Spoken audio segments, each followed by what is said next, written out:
If you have a bathtub stopper like that and you need to remove it to clean your drain, stay with us, we'll show you a trick how you can easily do it.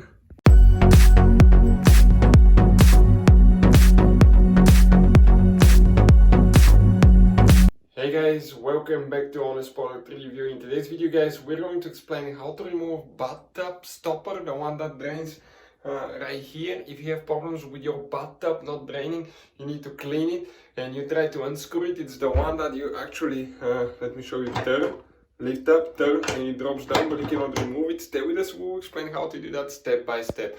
All that will be covered in this video today. So what we have here guys, let's explain that thing now. That kind of bathtub stopper, okay, it's a little bit different. You can turn, okay, and pull, but you cannot unscrew it no matter how much you go. So how do you actually remove those things? So I turn the camera that way so you can see a little bit better, and if you look at the bathtub stopper now right there, okay, check this thing out.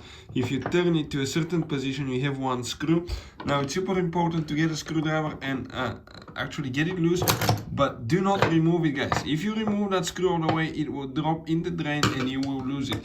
What's important to do at that point, okay, just unscrew a couple revolutions and try to remove it.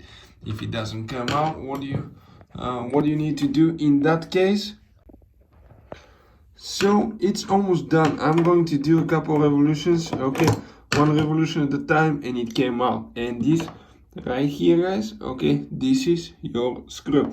Now you don't need to remove it all the way, because you can see when you just release it a little bit, that's enough. And now all the yuckiness is that you don't want to know about it, it's all there. So that's how you guys do it. Hopefully the video will be helpful. Thank you for watching and see you next time.